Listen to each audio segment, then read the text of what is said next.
Good evening, ladies and gentlemen, and Happy New Year. How cool is it that our first episode of FWE in the year 2026 happens to be our second installment of Saturday Night at Springfield. And with a new year, that means a fresh start, which brings me to the Women's World title. Now, do not worry, nothing has changed in regard to the match itself. Poison Ivy will still be defending against Cruella de Vil. However, the change will be what she is defending. The FWE Women's World Championship of the Galaxy has had an incredible history ever since FWE became a weekly show. It has been held and defended by 5 incredibly talented and deserving women. But now the time has come to retire that belt and bring in a new era for the Women's Championship. Tonight, Poison Ivy will be escorting the Women's World Championship of the Galaxy belt to the ring for the very last time. And when the pin is counted, the bell rings and a hand is raised. Either Ivy or Cruella de Vil will be walking out of Springfield with this. The new FWE Women's Universal Championship. Isn't it beautiful? I certainly think so. Alrighty then, let's get ready to write a brand new chapter in FWE history as we kick off the new year here tonight with Saturday Night at Springfield.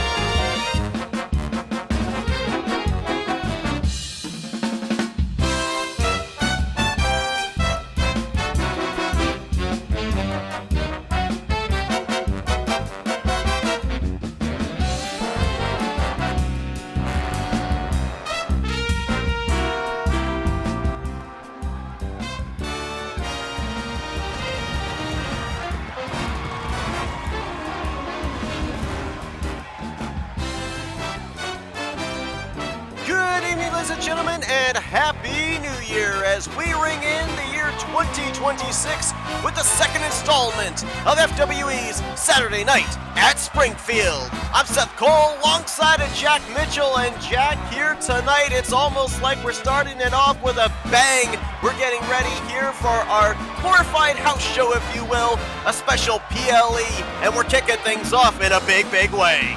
That we are. Aladdin and Hades have been going at it for the last several weeks. It's been a rivalry that's been going on since before Paramount. Now they settle their differences tonight in a casket match.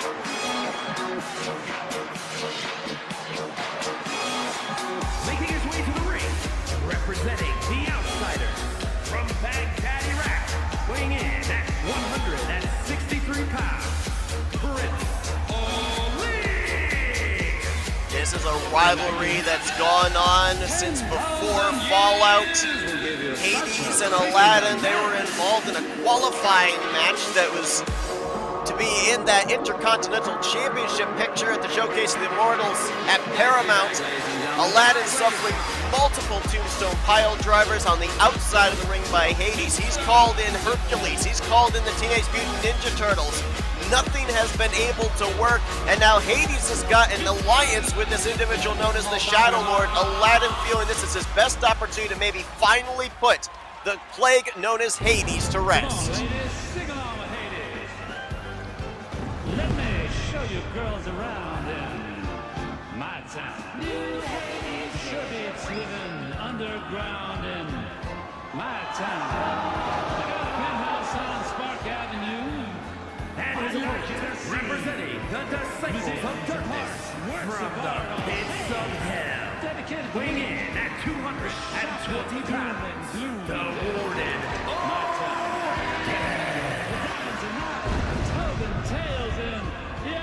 He's making his way down to the ring. Obviously, you mentioned the appearance of the individual known as the Shadow Lord has been helping him out. I almost wonder if maybe he'll interfere tonight. I mean, there's no DQ in a casket match.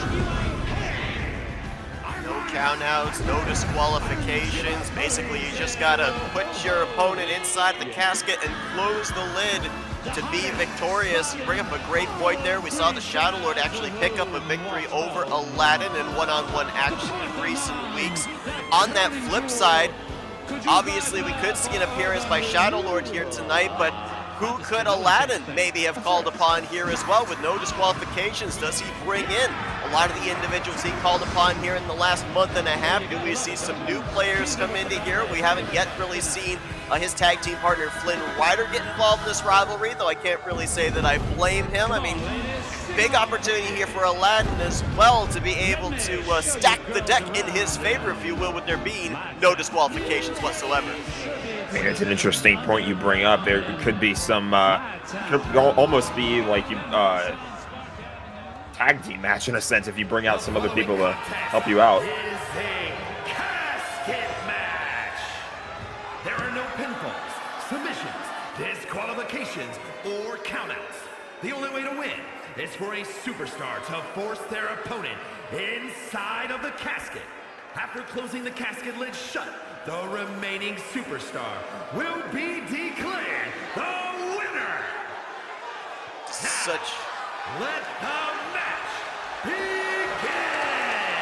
This is such a unique matchup because, you know, you think about situations, let's say like a steel cage match. Okay, by the time you climb out of the steel cage, you're still in the open air. You consider an ambulance match. Yes, it's a bit of a confined space, but it's not nearly as confined as a casket. When you are put inside of that casket, it goes dark. You get claustrophobic. It's the worst type of a matchup to lose. And Aladdin is wasting no time throwing the lid open. It can be a pretty claustrophobic, pretty terrifying experience to be stuck inside that thing. Surprised they found a casket big enough in case Hades gets thrown in there. Formidable size there as Aladdin out of the gate with some good offense here, keeping Hades away from a vertical base. We've seen Hades, the power and strength that he's been able to bring to the table, not only against Aladdin, but against the duo of the Teenage Mutant Ninja Turtles, Michelangelo and Raphael, and as well as Hercules, which was a big surprise. We thought that that was certainly going to be the ace in the hole, but Hades was able to overcome that. That was a handicap match with both Hercules and Aladdin. Exactly, that was what makes it even more surprising in my opinion. The fact that it was a 2-on-1 handicap match and Hades was still able to emerge triumphant. Aladdin's got a shovel, that's appropriate for a casket match. It is indeed, but not able to use it as Hades into the bear hug. And for Aladdin, you see him still sporting that neck brace, as I mentioned, those multiple tombstones, and they were here on the outside of the ring to the very lightly padded floor. If I'm Aladdin, I think I want to keep most of this inside of the ring, if at all possible, because we know Hades likes the outside of the ring as his playground. Yeah, he does. Again, all those submissions, they're not going to win the matchup, but they are going to wear down your opponent. And if they're at ringside too, it can be even more brutal. This backstabber there by Aladdin, who's done a good job here with this action on the outside of still preserving the upper hand. Now looks like he's getting ready to put Hades back inside of the ring. Again, got to put your opponent inside of that casket, and that's not all. You then have to close the lid shut, and we've seen so many times that whoever gets put into that casket, they will fight tooth and nail to make sure that that lid does not close completely. DDT there by Aladdin, trying to stay on the offensive early. Like you mentioned, he's been getting the upper hand so far in this matchup, and he's going to try and take advantage of that. Do we see the first move being made here? Irish whip. There goes Hades into the casket. He is indeed inside of that casket. Now Aladdin just has to close the lid completely shut to win this matchup. There you see the strength of Hades, though. Not even close to getting that lid anywhere close to completely shut. You see Aladdin was using the ropes for leverage, and he still could not get the lid shut. In fact, Hades will close the lid. Not necessarily sure that's the smartest move, though. I mean, I feel like once it's open, you might as well leave it open. I mean, unless you maybe plan on using that casket as a weapon, which is certainly something that you can do. That casket has no give whatsoever, as shot to the gut looking for a power bomb. Hold on. Might there be thinking, reading my thoughts as he uses the casket for that power bomb. Yeah, to your point, that's an even more brutal landing. I mean, we always talk about how there's minimal padding on the floor. There's absolutely none on the casket, as I think Aladdin just got busted open by that last shot. That is a metal casing on that casket there. You could hear the thud as Aladdin's cranium bounced off of it, and now not only do you have the wounds of this war with that neck brace, but now you're bleeding, and Hades is certainly going to target in on that. Man, I feel like he's already been targeting that in the several matches that he's had against Aladdin over the course of these last few months. Aladdin's got himself a baseball bat here. Swing and a miss the first time around. instead just going to go and open up the casket there. Ooh. But for a drop kick, nice avoidance there by Hades. I think something else that we've kind of noticed here out of Hades in the last couple of weeks is, oh gosh, Aladdin's head just got bounced off that lid again, and now a second time. Has been the athleticism of Hades. We know his power game, but he's been able to show his ability as far as agility, as far as endurance in these handicap matches as well. It's a fantastic point. I mean, you know, you can already be one of the most threatening people on the roster if you're able to use your size and your strength to your advantage, but then when you add in the athleticism, the speed, I mean, Hades is just one of the most dangerous people we have out here. Fourth or fifth time that Aladdin has been bounced off in that casket, and the elevation there, the amount of gravity that went into that elbow by Hades, and somehow Aladdin back to his feet, scores with the Hurricane Rana. Aladdin has found himself a second win. Sometimes that second win can be all it takes, but that one reversal is all it took from Hades to quickly get the momentum back in his favor. Now he's got a grasp of Aladdin. Wild event here tonight. Saturday Night Springfield, mostly kind of advertised as a glorified house show, but in both the first rendition and now here tonight, some marquee matchups as we're going to have 3 titles on the line here this evening, and also tonight's main event, we're going to see another matchup between Dylan Young and Jack Sparrow. We saw the two of them take each other on earlier a couple of weeks ago, but now this evening, brand new type of matchup called Escape the Brig, and we'll explain that a little bit further, but it's kind of a unique cage match that's going to be taking place here tonight between those two. Oh my gosh, right here beside us, not sure if he even got the lower back in the steel chair, but the running power slam by Hades onto the floor. I mean, that was punishment enough. I thought he was maybe thinking about a package pile driver or maybe another tombstone there. I mean, Hades ringside. This is just his playground. Now he's got a steel chair. Gosh! Oh, there's Aladdin going. Miscalculation could be costly there for Aladdin. His lower back just colliding onto our floor in front of us as he was looking, it looked like, for the flying senton. Now looking to get Hades into the casket, not going to be able to do so. Hades is the one that opened the lid, but Aladdin almost dumped him in there, but now the momentum reversed. Now Hades looking to put the lid down on Aladdin. Aladdin trying to fight with all he's got. That does so. That's got to be so difficult when you're basically fighting in an upwards fashion, because obviously gravity is on your side as you're trying to push down on the lid. You are fighting against gravity when you're inside of that casket. Adam was able to fight out of that move by Hades, and now another Hurricane Rana. It feels like the Hurricane Rana has been one of his better moves against Hades. What could he be looking for here? Might be looking to fly again. Will he hit this time? Yes, he will hit with the flying senton. Takes Hades off of his feet.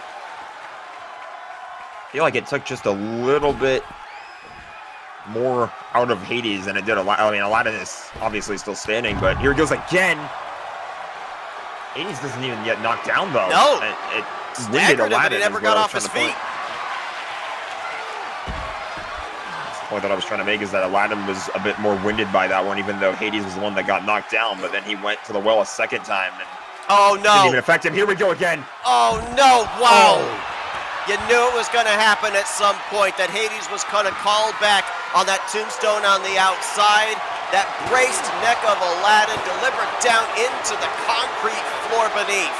All those hits from that steel chair, too, onto the head area. Aladdin is just in all kinds of pain. You'll notice there's no referee out here whatsoever. We don't need one. There's no countouts, no disqualifications. Only way to win is to put the lid down on that casket with your opponent inside. So referee Ernest Wright won't be out here for this matchup. He will be for the remaining matchups of the evening. Basically, it's a do what you want at this point if you're for Hades or Aladdin. And now Aladdin down here almost into our announce desk. Oh, he's not thinking about it again. No, I think he is right here in front of us. And oh my gosh, you could just feel the floor shaking. I mean, I don't even know what to say at this point. He's been going to this move time and time again, and Aladdin has had just absolutely no defense for it. Aladdin's eyes are shut. They have not opened since that tombstone. Somehow he's stirring here, and now Hades has got a sledgehammer right into the chin, right into that neck area. Somebody needs to do something. Somebody needs to come in and help this guy out. This is what this rivalry has come to here. And I admire the guts of Aladdin, who hits himself a float-over stunner, but at some point, maybe too much is too much here, to challenge Hades in this type of an environment, this type of a matchup where he is clearly so much at home. I know you want to beat him on his own terms, but you're coming in a wounded man. You're already got a target on your neck with that brace. I mean, you got to let yourself heal up. Look at the momentum again being reversed. Oh, look at that. Brings him right back into the ring with a suspended vertical suplex. Oh, here we go. They're going to be trading blows. We got a slugfest in the middle of the ring. Keep an eye on that steel chair between them, too. Remember as well, we saw Aladdin busted open very early on in this matchup when he was delivered into that coffin, into that casket. You've got to think with every heartbeat, every pump of blood, that is taking away strength from Aladdin, and now he might have himself delivered into the canvas by a chokeslam. That's got to be it. Hades knows what he needs to do. I feel like he's done punishment enough. Aladdin does not get sent into the casket, though. No, he does not. Aladdin was able to avoid the casket there, though I feel that the crash to the floor was just as bad a landing. And now Hades with a splash from the top turnbuckle. Well, whether or not Hades knew what he was doing there, it doesn't matter. That was just even more punishment dished out. There's no way Aladdin can have anything left. Just now rips first into that ring post. He's not thinking about it again. Oh, yes, he is. Oh, my goodness. Yes, he is. Looking for the third tombstone on the outside. I feel like that might have taken as much out of Hades as it did Aladdin, but Hades is obviously going to be on his feet well before Aladdin. I mean, get this guy some help.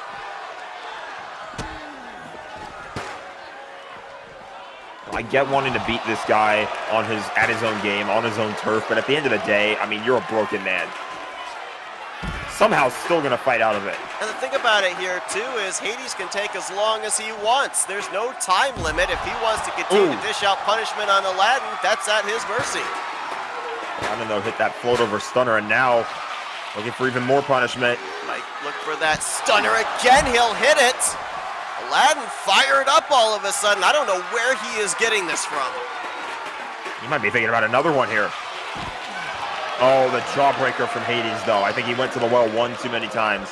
Jawbreaker not only will rack your jaw, your chin region, but it also extends the muscles in your neck. Another targeting of that neck area. Aladdin, though, able to get the momentum in his control, and now he's thinking about putting Hades in the casket. Get the lid shut is the question. Can Aladdin come out on top in this rivalry between himself and Hades? Hades continuing to fight. Aladdin not going to be able to. I kind of wondered with Aladdin being down there on the floor, you can't quite get as much strength, as much gravity on your side pushing down. If he had been up a little bit higher, like on that ring apron, maybe he'd have been able to get it done.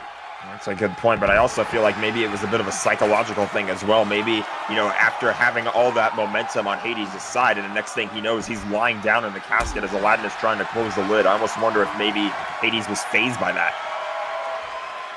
Incredible matchup to open up our second rendition of Saturday Night at Springfield. As mentioned, we've still got 3 titles on the line here tonight. We heard from our FWA Commissioner Woody before the evening started. Brand new title belt for the women's division. The Women's Universal Championship will be on the line. Poison Ivy defending against Cruella DeVille, who, remember, Cruella ended up winning that 30-woman battle royal back during our Christmas episode and called her shot immediately afterwards. Wants that title back, was the inaugural champion here in the women's division, back just around when FWE became a weekly episodic thing. Look at the strength of Aladdin able to lift Hades up there. That is crazy that he still has the strength for that this late in the going. Yeah, it's insane. Also coming up before anything too crazy happens here in this matchup, also coming up later tonight, Matt McIntyre once again going to go to war with Ernie the Elf. He puts the United States Championship on the line. And yours truly, I'm going to invoke my rematch for the Tri-Wizard Championship against Hulk. Hulk, of course, cashing in the Money in the Bank briefcase.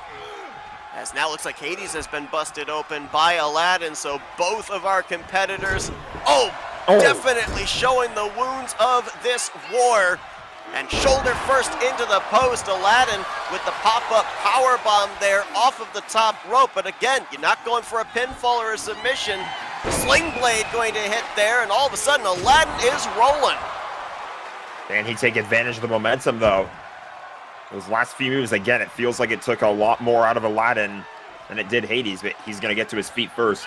Seems like with both of these two, they'll find a flurry of offense, but then they run out of steam as Aladdin, 450 splash, scores right in the center of the ring.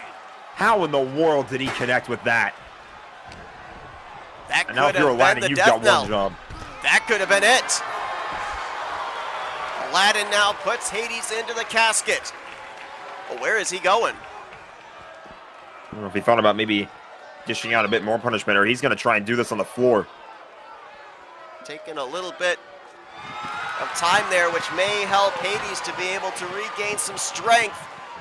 Aladdin, he's got both hands there, trying to use the gravity. Oh, he's close! Hades was just able to fight out. So close to putting this rivalry to bed was Aladdin. But Hades still has something left in the tank.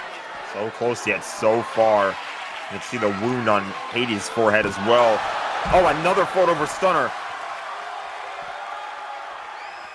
This matchup has gone on and on and on, and now Hades off the lid of the coffin there.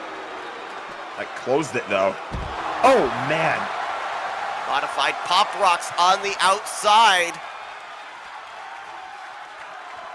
Safe to say Aladdin has been in control for the last 5 to 10 minutes of this matchup. I mean, if he had been able to win the match earlier, oh man, delivered right into the lid again. But I feel like if he had been able to win the match earlier, you would have been able to call it a miracle. But now with how back and forth they've gone as of late, I feel like it's anyone's game. You know what's incredible to me? We talked about this being no disqualification. So many people could have gotten involved in this matchup. We have seen nobody from backstage. Oh, no. And Aladdin about to get delivered with a tombstone again. That is the 4th time that has happened tonight.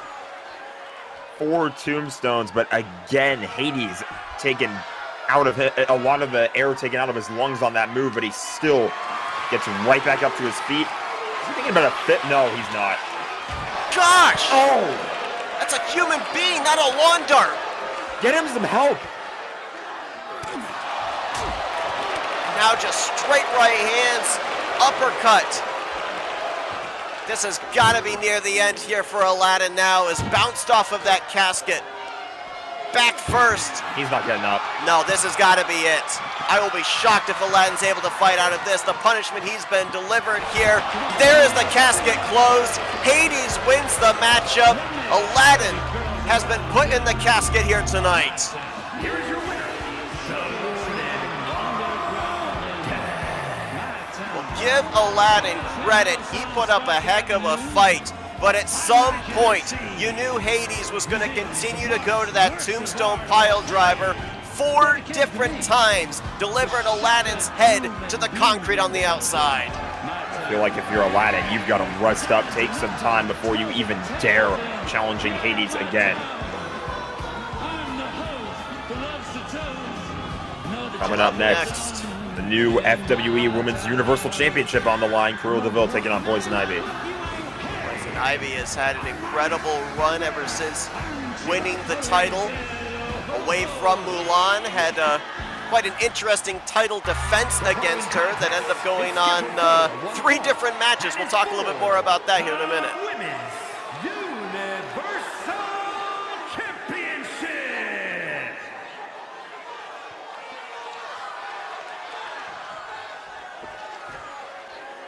Who are you? Look, maybe what's your name? Cruella.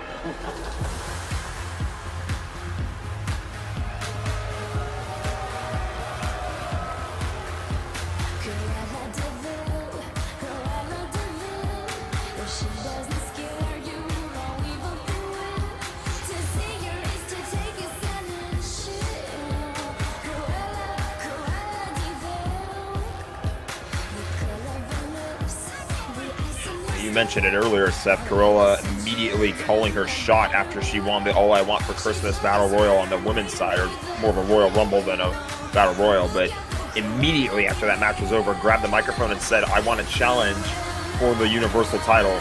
She gets her shot here tonight.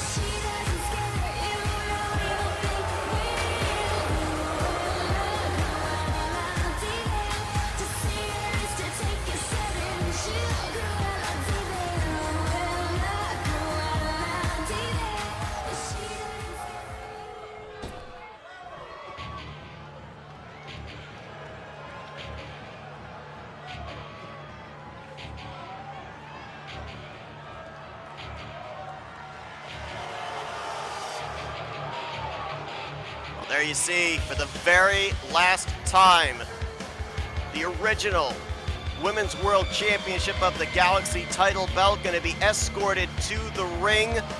When this matchup is over, it will go into archives, making room for the new Women's Universal Championship. And for Poison Ivy, opportunity to maybe have a little bit of history. Actually, the same for Cruella DeVille, because Cruella, a former Women's World Champion of the Galaxy, both would love to say that in their career, they have been able to hold both the old and the new Women's Championship belts. That would be an interesting bragging right, if you will, getting to hold both variations of what is essentially the same belt. I mean, the title lineage is not going anywhere. We're just getting a new design for this championship.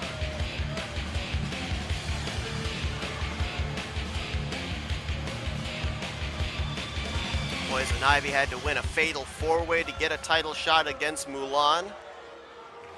Won the title, successfully defended it, and now goes up against a woman that's held this belt before. So let's go down to our ring announcer, Mike Rome. Introducing the challenger from London, England, the Devil.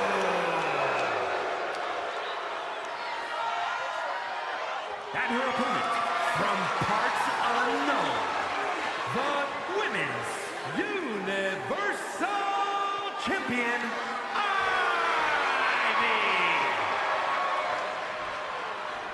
Now consider this, Jack. Talked about the fact that Poison Ivy had to go through not one, not two, but 3 matches in her title defense against Mulan. For Cruella DeVille, yes, she was involved in that 30-woman battle royal on Christmas Day. However, she got a pretty favorable entry, so she didn't have to run the gauntlet of the entire other 29 women that were in that matchup. Do we kind of call it a draw in terms of who's currently the freshest coming into this matchup? I think that's a great point to make. I mean, like you said, you don't have to run that gauntlet in a match style like a Royal Rumble, so that you can definitely remain fresh. Obviously, it still takes a lot out of you trying to win that matchup in the first place, but I feel like she'll be in pretty good shape heading into this matchup here. Poison Ivy has been maybe one of the quickest rising stars here in the women's division, as she's going to look to go to the outside. Scores with the flying senton. Again, champion's advantage in this matchup, but there are disqualifications and countouts, so quickly going to put Cruella back in between the ropes. But Cruella, as we mentioned, a former holder of the Women's World Championship of the Galaxy. You also can add to that list Mulan, longest reigning champion Elizabeth Swann, and Wonder Woman. Poison Ivy went into a sleeper hold there, but a jawbreaker by Cruella to break out of it. Not the typical submission that we see from Poison Ivy. Typically, she looks for that Ivy Vine submission to finish off her opponents. One of the biggest accomplishments I can think of for Cruella DeVille. When she held that Women's World Championship of the Galaxy way back in the early days here of FWE. It was the very first PLE at Fantasia. She went into that matchup, an 8-woman ladder match for the title, was the defending champion going in, and somehow was able to overcome the odds and still walked out with the title belt. I mean, when you retain in any match situation like that where it's 1 versus 7 other opponents, that's impressive. It doesn't matter what you're defending. Oh, she suckered in Poison Ivy there. That veteran experience. That's what I was saying, though. It doesn't necessarily matter what is on the line in that circumstance. When it's 1 against that many other opponents, you're able to retain. It's very, very impressive. But then you throw in the fact that it was a ladder match stipulation as well. That's even more impressive. Those ladder matches can be brutal. Cruella DeVille would eventually lose the Women's World Championship to Elizabeth Swan. Oh wow, I think after that face buster, I think Cruella, back of her head, may have hit the lower portion of those steel steps.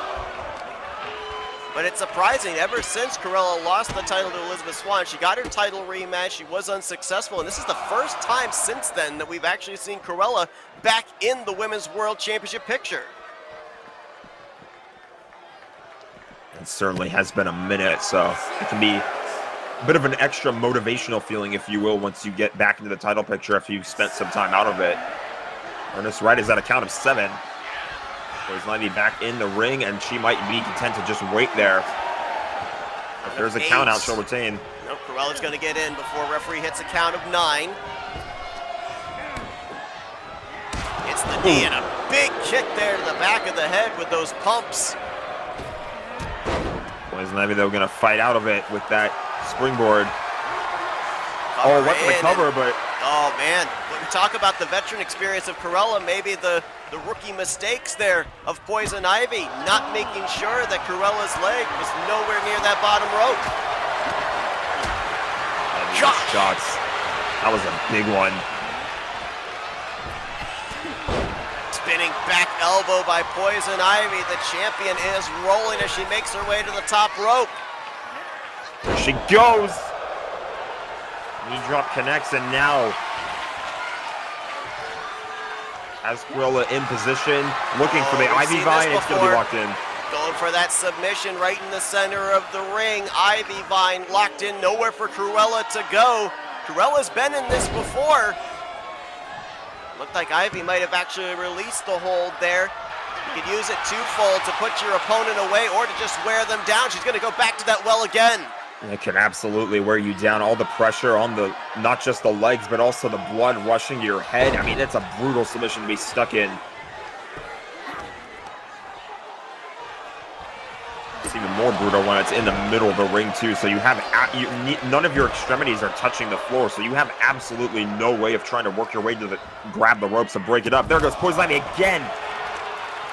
Not afraid to take to the skies is Poison Ivy. Takes Cruella down to the floor one more time. Again, referee Ernest Wright beginning that 10 count here. Oh, Cruella hoists Poison Ivy up. Oh, and then face first, bouncing off the ring apron. The referee is halfway through his 10 count. He's about to be at a count of 6. Thing we know about Cruella de Vil, she can let her temper get the best of her, and she can't let that cloud her judgment and not allow her to hear when the referee is administering the 10 count. The moot point now is we're just going to start slugging it out here. Back and forth with chops and slaps across the face, upper body region. There's a punch. There's another chop. He's still fighting back. Just reverberating here through this arena. Oh, Cruella says, bring it! Oh! Poison Ivy obliges. Oh, the knee! Oh gosh, I don't even know. That might have hit the bridge of the nose and then follows it up with a disaster kick. Oh, and look at this. Oh, no. Now looking for the giant swing is Poison Ivy. You talk about disorienting. This is going to be brutal. Is that going to be enough? Cruella de Vil completely doesn't know where she's at, and Poison Ivy will pick up a huge victory. Here is your winner, and still Women's Universal Champion, Ivy!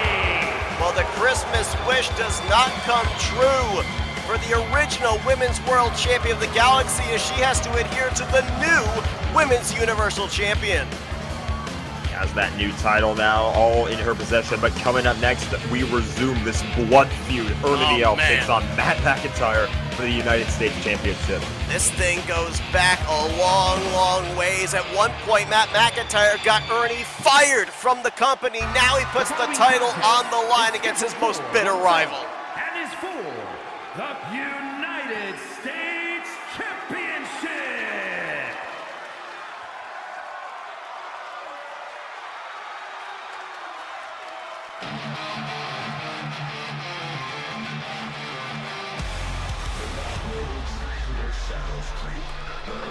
You gotta be having maybe a case of deja vu here, Jack. You ended up hearing this music as you were backstage getting ready to defend the Tri-Wizard Championship at the Showcase of the Immortals at Paramount. Ernie the Keebler Elf has had quite an interesting trajectory of his career. As mentioned, he was fired from FWE at one point. He would then return. He would go on to win the Royal Rumble. He would headline Paramount and now has an opportunity still at Championship Gold here in FWE. And to be honest with you, I'm not entirely sure whether or not you think he deserves it. I certainly don't, but at the same time, he's won the matches that he's needed to. He's won the Royal Rumble in the past. He's won that #1 contender opportunity. I mean, if it weren't for the underhanded tactics, you would almost say that it's a brilliant career for Ernie, but it's just so... it's interesting to me how he's quickly managed to become one of the most polarizing figures that we have here in FWE. You just wouldn't think it would be Ernie of all people. No, that's true. It always seems to be the ones you don't expect. That's just what makes it so fun about FWE. You never know what to expect. Matt McIntyre has added out for Ernie the Keebler Elf ever since the two of them were signed to the FWE roster. And now, this rivalry is going to have Championship Gold hanging in the balance just to sweeten the pot a little bit more. Matt McIntyre has held that United States Championship ever since he won it from Gaston. He's trying to close in on the record currently held by Gaston for most days in terms of that United States Championship title reign. Ernie would be sweet revenge, certainly you would have to think, for him if he is able to bring that title reign to an end here tonight at Saturday Night at Springfield.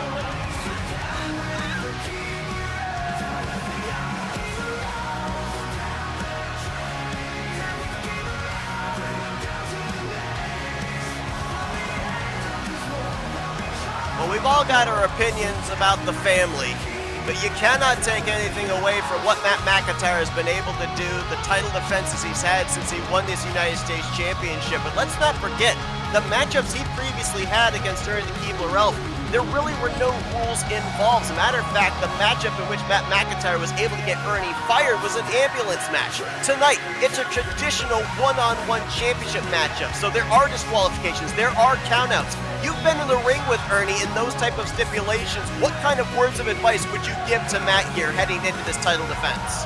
Just stay focused. Don't lose sight of the goal. You want to make sure you can get the win as quickly as you possibly can, because just because there are no rules doesn't mean Ernie's not going to try something underhanded. He's the only member of the family that still has the title belt he won after the family was successful back at Infinity War Games against the Teenage Mutant Ninja Turtles. Those Teenage Mutant Ninja Turtles currently holding the men's tag team titles, the Intercontinental Championship over with Robbie Gilbin. Matt McIntyre trying to keep this last piece of gold in the faction of the family here tonight. We saw him reaffirm his loyalties to the family after we saw them win that backstage brawl match that they had against the Rockers back at Fallout. That's a great point too, because Ernie ended up winning the #1 contendership before Fallout. So Matt's had a lot of time, a number of weeks to be able to brood, to strategize on what he's going to do to keep this title around his waist or over his shoulder. So let's take it down to our ring announcer, Mike Rowe. The challenger from parts unknown, weighing in at 103 pounds,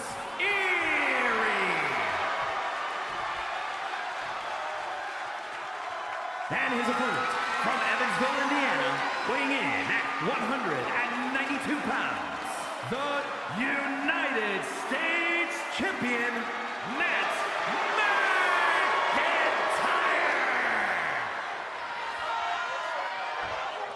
Last time we saw the United States Championship on the line, it was on the big stage of Paramount. Matt McIntyre successfully defended against Hagrid. He's been very good at taking down larger opponents, but this time, Ernie the Keebler Elf is a little bit more diminutive in size. Will that be a challenge for Matt based on who he's had to face in the past? It could very well be, but at the same time, you feel like if you can be prepared to handle the larger competitors, you can be prepared to handle the smaller ones too. I can't get the words out of my mouth there, but you get the idea. Bell's gonna ring. We reignite this blood feud. At McIntyre, you know he's got to be seeing red as immediately suplex bridges into a cover and look to put Ernie away very quickly. Only got a 1 count out of it though, and look at that. That right hand punch, he put so much into it, he took himself off his own feet. Yeah, he did. I mean, I gotta tell you what, that's a psychological thing for Matt to go into the cover that quickly, but Ernie gonna quickly play that mental warfare game, and a quick kick out by Matt. Doesn't even get a 1 count there as Matt gets that shoulder up. Oh, Ernie man. going to that fast offense there. Now into the armbar. Referee Ernest Wright checking to see if Matt was going to give up. Going to be no quit in the early going here by the United States champion. Half Nelson suplex. And while it can be admittedly impressive, some of the moves that Ernie pulls off, you have to feel like every move that he does that succeeds, he's just going to succeed really in making Matt more and more furious as this match goes along. Had him in a submission there briefly. Takes out that leg there with the leg lock. Oh! Modified pop rocks there. Matt's back of his head might have actually made contact with that lower turnbuckle as well. And Ernie might be getting ready to fly here as Matt might be in the drop zone. Ernie takes to the skies and takes out the champion. You would think for these competitors, knowing each other as well as they do, you would think Matt would have enough wherewithal to try and get out of the way of that, but don't think he was at quite 100% when that happened.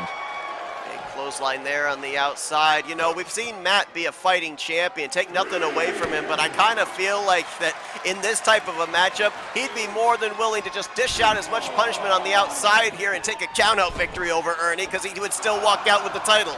I almost feel like he's the type of guy that would get himself disqualified just because he would give himself the chance to dish out more punishment to Ernie. The referee's reached a count of 7. Not going to work his way back into the ring, though. Taking his time there, not going to rush, very smart there, not going to play into Ernie's hand. It's now Irish whipped off the ropes. Hurricane Rana takes Matt down, dropping him right on the top of his head. I was feeling that one in the back, and now the DDT.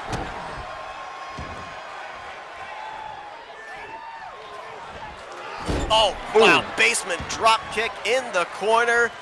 Matt in trouble right now. The challenger, Ernie the Elf, in command. Irish whipped into the other corner. Slams him down to the mat. Ernie going to be going up top. What is he going to be looking for here? Calling for Matt to get to his feet. Another Hurricane Rana scores. I believe Matt's actually been busted open by the DDT, and now Ernie looking for the half Boston Crab. Matt pretty close to the ropes. Can he reach it? Oh, he doesn't even need to. He just grabs the leg of Ernie. Now going to quickly try and reverse the momentum. Shoves him into the corner, into that top turnbuckle. Oh, yeah, look at the wound on Matt's forehead. Yeah, he has been lacerated deep. Could have been some rug burn there in the forehead from the DDT. Cover here after those boots across the face, and Ernie will power out at 1. I mean, not giving up on this one just yet, but Matt, you know, the longer this goes, he's just going to get more and more and more fired up. Did you see the distance on that belly-to-belly overhead suplex? Ernie Cover here flew. by the champion, and kick out still at 1. How did he kick out at 1 after I that? don't know. Oh! Snaps the neck there of Ernie. Matt now going to lock in a leg lock. This time with Ernie on his back. Man. Took Ernie no time at all to kick his way out of that. That's another shot to the head from He Matt. saw that wound on the forehead, and that's what he targeted with that boot. A little bit of retribution there from Matt. Ernie off the ropes. Matt with a go-by full Nelson suplex. Matt is fired up, but like I said, he's got to stay focused, and Well, he's lucky Ernie didn't really stir to his feet that much before he was done hyping up the crowd. I mean, considering what he's done with the family in the past, I'm not sure how he's going to be able to get the crowd on his side, but I think these fans just want to see some good wrestling here. Another suplex, this time into the cover. And before referee Aaron Strike could even get over there, Ernie was able to power out. He saw that Matt actually had to physically pick Ernie up off the mat. Might be looking for white noise. Oh! Drives him down into the canvas. That could be it. Matt might be trying to get him away from the ropes, make sure a rope break doesn't take place, costing him valuable time. I think he might have realized that. I think he might be setting up for something else now that he knows he took a little bit too long. Now we're going to go into the crossface. Looking to punish Ernie, force him to have to tap out here with the United States Championship on the line. Ernie has nowhere to go. Matt releases the hold here.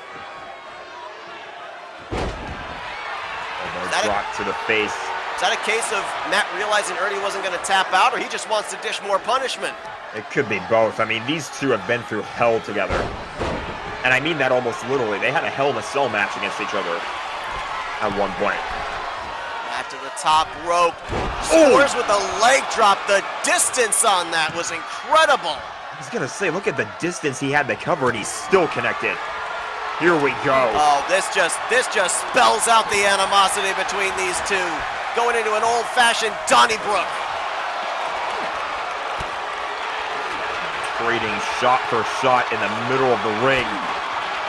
No punches pulled here on this. Spinning forearm shot. Drops Ernie down.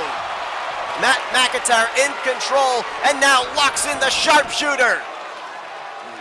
Cinching it in. And Ernie has to tap. Here is your winner, and still United States Champion, Matt McIntyre. What a fight, what a war between these two, and that's going to be feeling really good for Matt McIntyre, the fact that he made Ernie tap out when Ernie was only inches away from that bottom rope. Keeps Ernie away from championship cold here in FWE. Matt told us way back in the early days he was never going to let that elf have a championship belt here as so long as he was on the FWE roster. He makes good on his promise here tonight, continues his reign atop the United States Championship pile. Absolutely, and now speaking of making good on promises, I said that I had a title opportunity, a title rematch to cash in on, and that's what's coming up next, so I'm going to have to ditch the commentary for this one. Up next, indeed, it will be a rematch here as Hulk, who cashed in Money in the Bank, takes on the former Tri-Wizard champion, my broadcast colleague, Jack Mitchell, here at Saturday night at Springfield.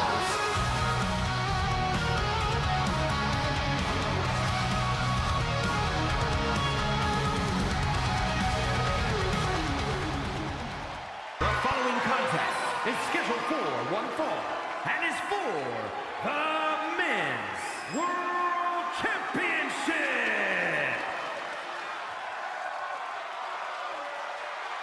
Getting ready for our final title match of the night. And we are pleased to welcome here to the commentary desk buddy of ours from YEW. We'll be talking a little bit more about that here in a minute, but Michael Norman. And Michael, first off, welcome. Glad to have you here. And boy, we're getting ready for a rivalry here that just kind of built up after a Money in the Bank briefcase was cashed in. Hey, how you doing? Nice to be here. Sorry, I was just on the phone. I was trying to call in a couple of favors, but yeah, it's nice to be here. Jack Mitchell, beat him once. We'll talk about that later. But yeah, just trying to get his championship back. It's no fun being cashed in on, but you know, it them's the rules, right? You gotta be pretty happy about your fellow family member Matt McIntyre moments ago, retaining the United States Championship, keeping that in the family. Absolutely. I took this guy under my wing. You know, he was talking about this elf, you know, and it was kind of weird, but you know, I told him, I said, it's one step to becoming a great champion. Just get past it. He took those words to heart. We trained nonstop, and he came out on top. That's why he's part of the family. Absolutely. Well, I mean, you know, we got to talk about this as well. Our next PLE coming up, FWE Resistance, where we open the door between FWE and YEW. Of course, we've kind of floated over between these two different companies. We've joined you and your company over on the broadcast team as well. Looking forward to that one. I mean, some fantasy matchups that we're going to see as the battle lines kind of get crossed here in the wrestling industry. Absolutely, and that's the best part about the wrestling industry here is that, you know, there's companies, wrestling companies all over the world that deserve to show praise on the big screen, and you know, with you here and given the superstars over at my company a shot here, it's pretty cool. Gotta tell you, but that Tony D'Angelo guy, I guess I'm supposed to have some type of match with him. He also had a group called the Family. Well, I'm about to prove to him why my family will be the superior Italian family. So you're saying that's going to be one of the matches we're going to have on the card? You're making that announcement right here, right now? Yeah, I mean, it feel like it'd be pretty obvious at this point, you know. Yeah, I thought maybe I might be the champion over there, the main champion, but I gotta prove that my family is 10 times better than his wannabe. Well, I don't even want to recognize it as an Italian family because it's just, I don't even know. It's disgraceful. That's what it is. Well, there you go, folks. That already got our first matchup for FW Resistance announced here. Michael Norm going to be taking on Tony D'Angelo.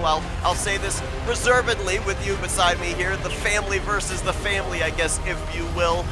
Going to be a battle between the Doms in those respective factions as Hulk makes his way to the ring. At least it's not the day of my sister's wedding. It is not. That is true. Look at how small that title belt looks over the shoulder of the Hulk. Well, I mean, if you're the size of the Hulk, anything's gonna look pretty small. Hulk cashing in that Money in the Bank briefcase after Jack Mitchell went through a hellacious match with Dylan Young.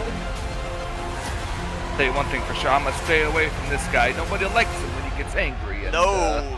So, you know, he's not exactly all that pleasant when he's not angry either. I may be a tough Italian, but the Hawk's a little intimidating for even myself. I think my family's going to try to stay very clear from him, and hopefully somebody will be able to take that title belt off him, and who knows, maybe I can bring that title back to the family with more success than I've had in the past. Jack Mitchell, Saturday at Springfield. We go back to the very first time we had this PLE. It's where he won the title. We'll talk more about that here in just a minute. From Los Angeles, California, weighing in at 200 pounds, Jack Mitchell!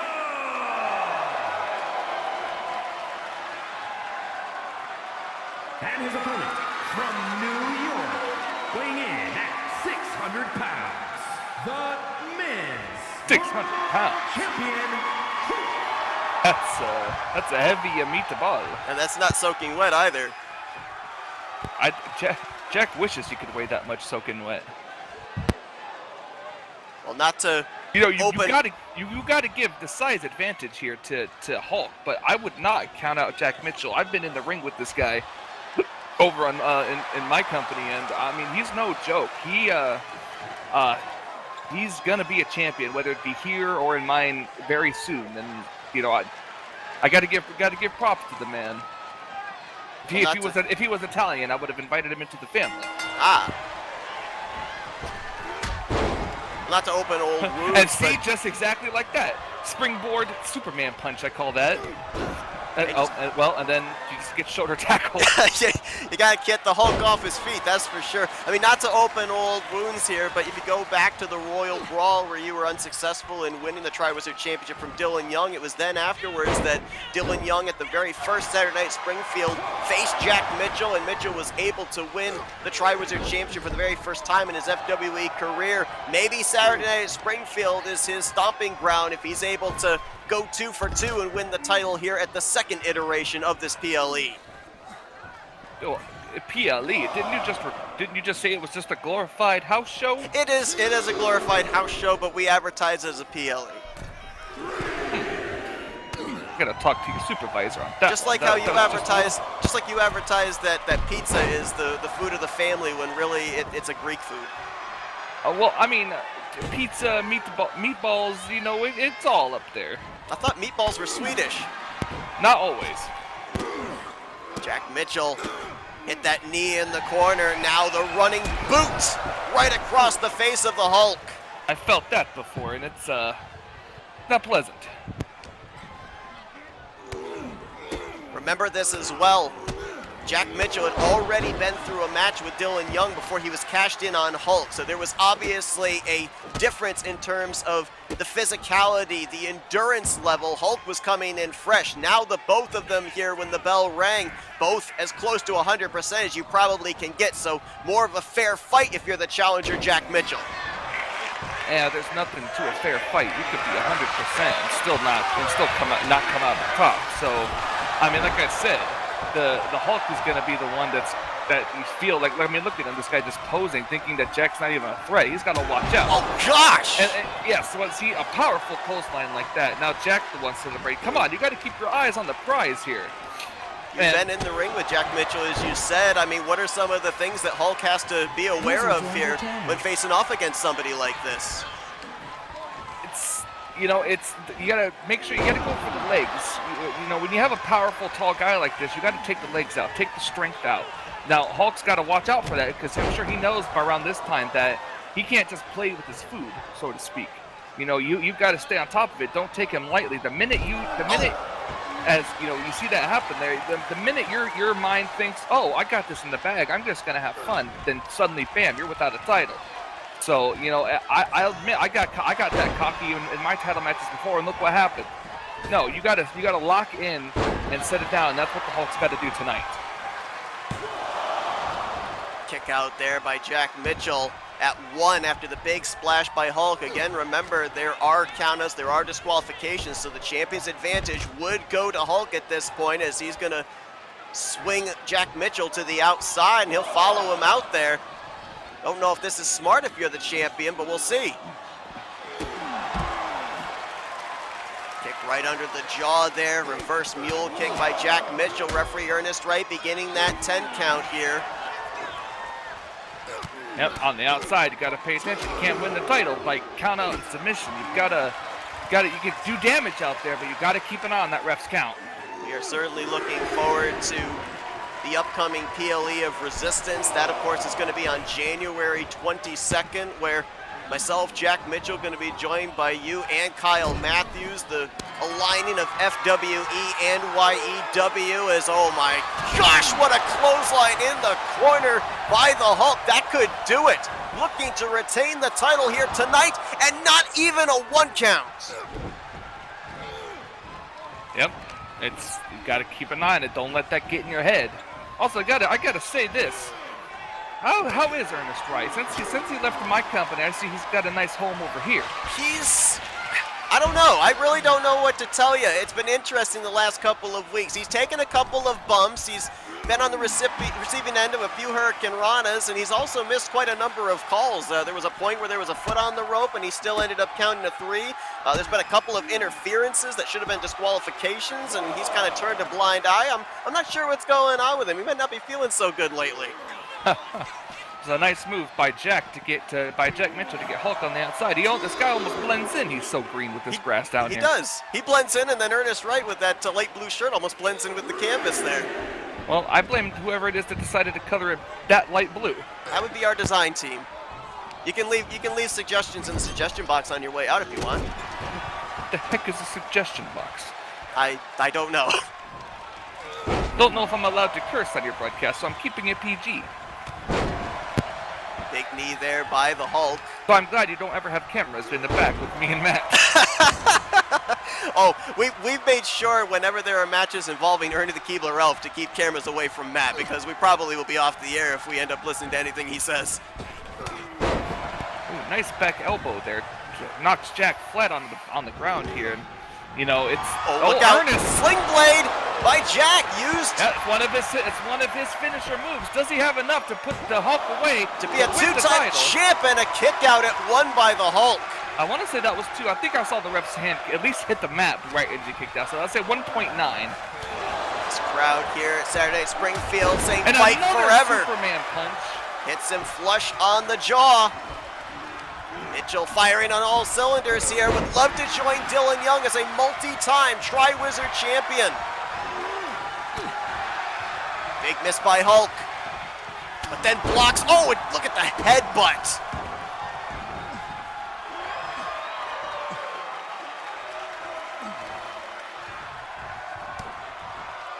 Defiant Mitchell with the slap across the face, high knee. How he got the elevation to get up there to the chin level of Hulk, I'm not sure, but Hulk is staggered at least for the moment. Whoa, I don't know what the heck went on there, but the forearm connected. Cover in on Hulk to be the new Tri-Wizard champion, and a kick out at 2. Springboard moonsault. Goes for the cover again. And Hulk again gets the shoulder up at 2. What more does Jack have to do?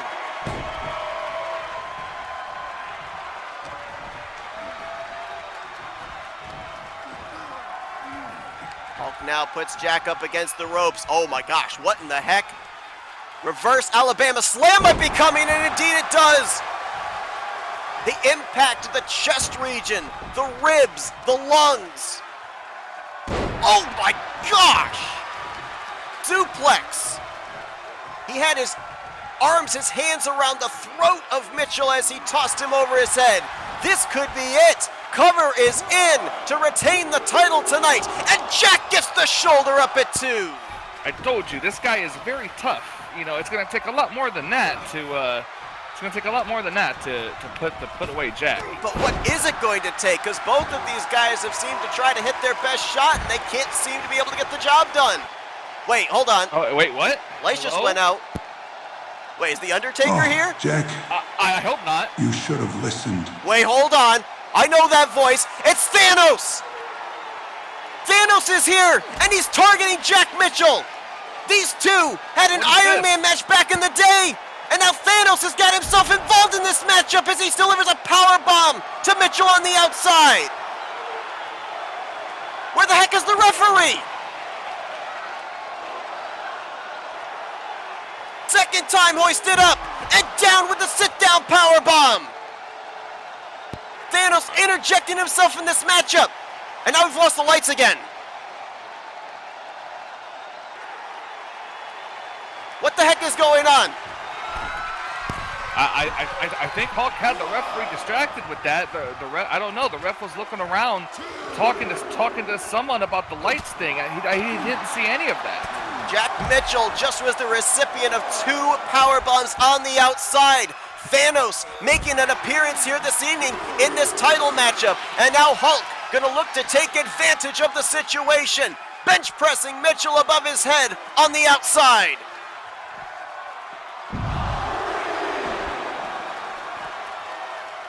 I mean, the lights went out. Referee, as you said, must have been dealing with something else. That should have been a disqualification, which in a sense, you know, not saying Mitchell is out of this, but if that had been a DQ, the title would not have changed hands. So Mitchell would have not won the title belt at all. At least he's still got a shot at it here, but certainly got to be feeling the effects of that double power bomb. Absolutely.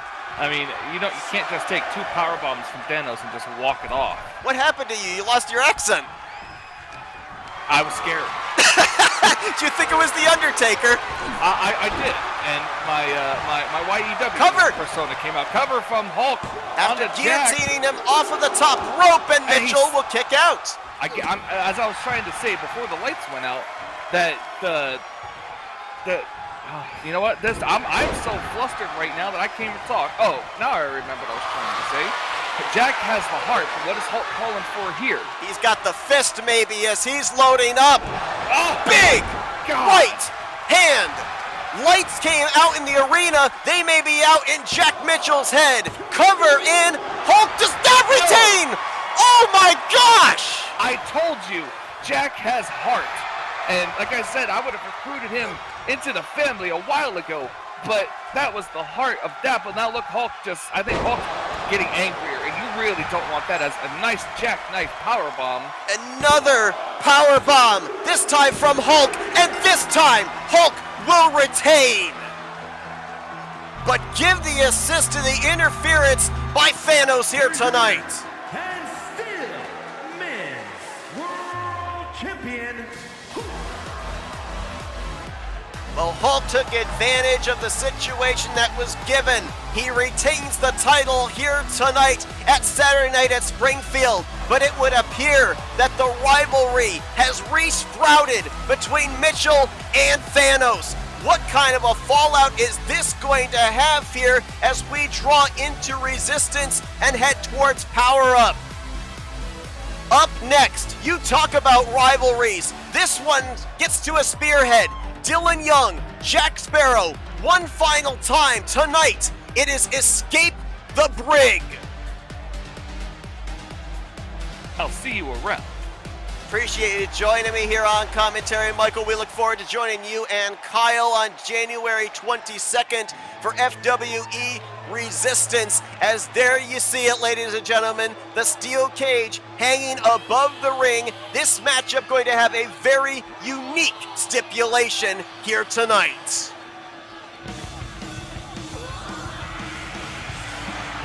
The following contest is a steel cage match.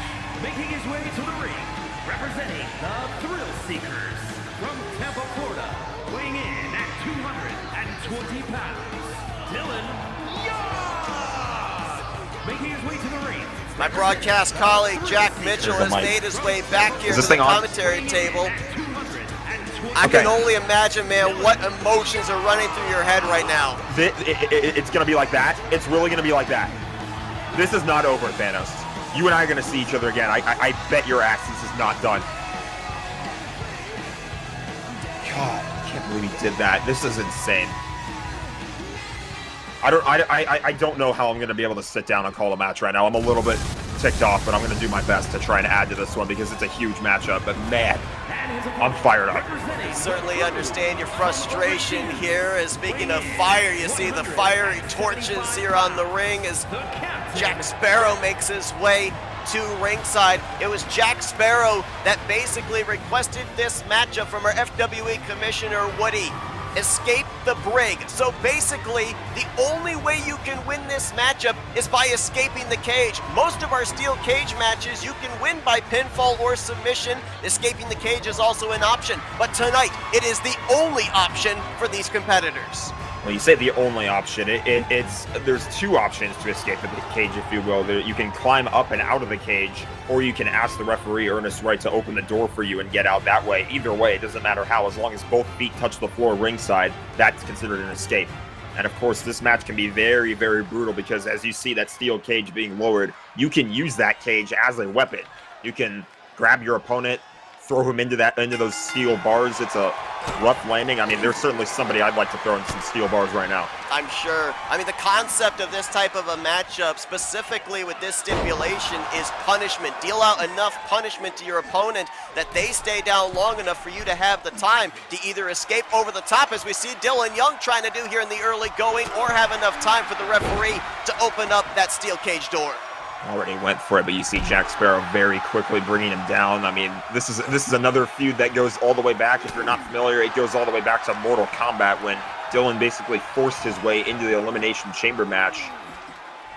Contributed to screwing me out of that title.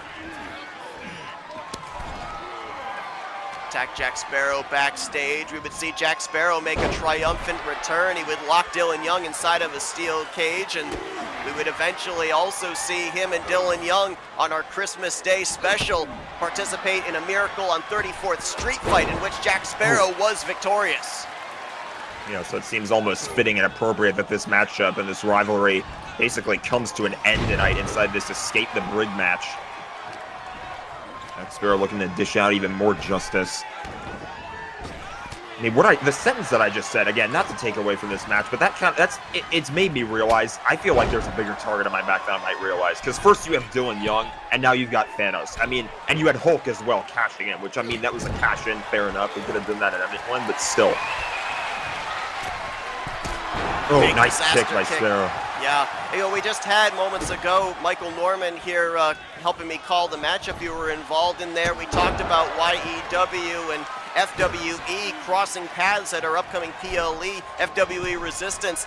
I kind of get the feeling here. We heard Michael, he's apparently called out Tony D'Angelo. We're going to get a family versus family matchup at Resistance. I got a feel with what's going on here that more than likely we're going to see this rivalry between you and Thanos maybe reach into the depths of that PLE. Unquestionably. I mean, I don't even care when it is. I don't care if it's on next week's show. I don't care if it's on an episode of Extra. We are not done. This is far from over. Again, as we documented, this goes all the way back to that Iron Man match between the two of you. It looks like it is reared its ugly head once again as Dylan Young now in control of Jack Sparrow. Now, in a lot of these moves that we're seeing here, you'd normally see someone go for a pinfall or a submission right there off the DDT. Dylan Young probably would have gone for a cover, but there are no pinfalls or submissions in this match. It's what Dylan Young's doing right there. Climb out to escape the cage, or you got referee Ernest right over there at the steel cage door. Ask him to unlock it to escape out through the steel steps. I feel like that's a bit of an added caveat too, because we talk about all the time in matches with pinfalls or submissions that, the longer you take to go into the cover or the longer you take to go into the submission, it's granting your opponent extra time to get back up and sort of recover themselves. You kind of have no choice but to give them that extra time because you have to climb the cage, or in Dylan's case, you see he's just asking for the door to be open. Referee Ernest Wright going to try and get that bolt undone. That bolt is chained, so that it takes a little bit of extra time for the referee to administer the key into the lock, take the chain off, and then hit that slide bolt to open the door up. And you saw the time it took him there allowed Jack Sparrow to get back into this thing. And you see Jack Sparrow landed that disaster kick. Oh, he's not done. I thought he was going to climb the door, but instead he goes for the knee drop. Oh, went to the well one too many times, though. Went for that moonsault. Nobody was home. No score for Jack Sparrow. Nothing but canvas. Dylan Young back up to his feet, now working on the offense. And this is smart if you're Dylan Young. Work on the extremities, work on the legs, because you're certainly going to need those to be able to either walk out of the cage door or to climb up this steel structure. That was an impressive kick to the gut, though. Jack Sparrow, the standing Spanish fly. And this could be all he needs. Oh, he still wants to dish out more punishment. And I'm not going to say Dylan doesn't exactly deserve it either. Sparrow with the knees into the gut region, making it difficult to breathe. Sparrow now climbing up. Well, decides instead to go back to Dylan Young, continue to dish out more punishment here. Look at the forearm shots here, rapid fire. Oh, good Lord, he could have thrown Dylan over the cage with that height. He would have lost the match, but it would have hurt Dylan even more probably. Good. I'm not sure what the ruling is on that. You throw your opponent out of the cage? Hey, if their feet hit the floor first, they win. By hook or by crook, doesn't matter if you helped them or if they did it themselves. Five-knuckle shuffle misses. We saw Jack Sparrow hit that on Dylan Young back during that time that Jack Sparrow made the attack and brought the steel cage down on Dylan Young. Dylan had it scouted that time. And the back of Jack Sparrow's head hit the back of the cage. You can see with our close-up here, this near side, you can see the thickness of those iron bars. There is no give to them. Even this is entirely different from a normal steel cage where we have that chain link fence. At least there, you have a little bit of give to the steel structure. There's none here with these bars. Oh, more brutal as there's a small package pile driver there from Dylan. Now urging Jack Sparrow to get to his feet. Dylan might be looking to put Jack Sparrow to sleep. If he hits this, it may be all over but the crying. Sparrow is down and out. So now if you're Dylan, do you climb out? Do you go for the door? Looks like he might actually change his mind here. I thought he was going to climb out. Oh, now he will. Well, no, hold on. No. Swanton! Oh, maybe he was going to climb out, and then he went to the corner and decided to dish out even more punishment. Now what is he thinking? I don't have any idea. Sparrow is propped up in the corner. Oh, whatever it was, Jack might have gone a little low there. Springboard forearm drops Dylan down. And just like that, Jack Sparrow on the offensive.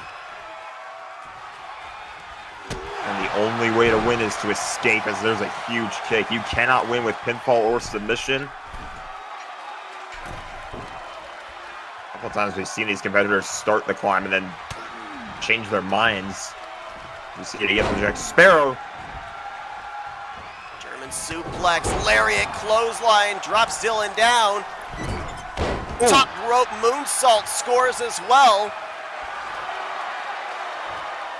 Jack Sparrow been on fire in this matchup again, looking to dish out the punishment, dish out the justice after Dylan Young caused Jack Sparrow to miss out on the Elimination Chamber match at Mortal Kombat.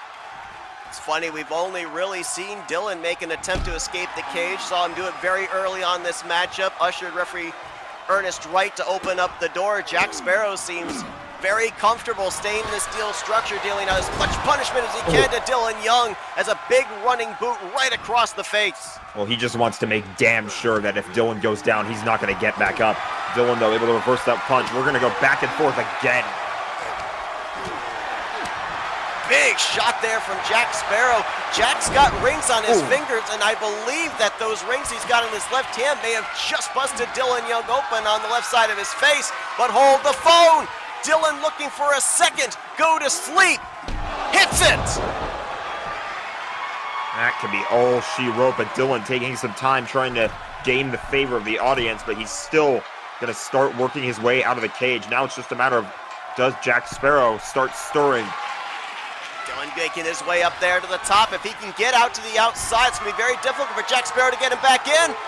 Dylan's nearly got his leg dangling here to the outside. Sparrow trying to cut him off. Oh, he does. Oh, this is going to be a nasty fall if he's able to bring him down from there. Can he get him back in the ring? It's going to be the question. He's got a hold of Dylan's ankle. And now Dylan brought back down inside of the ring. Both individuals on the top rope. Oh! Bounces Dylan's head right off that steel structure. And now Sparrow's going to try and make the climb. That could honestly be it. I mean, that's such a brutal shot to the head. And then he falls all the way down onto the canvas. Dylan's not even moving. This is over. Can Jack get his other leg up over the top of that steel cage? Yes, he can. Dylan is stirring, but it might be too little too late. All he can do is watch as Jack Sparrow makes the descent, and Sparrow drops to the floor. He has escaped the brig.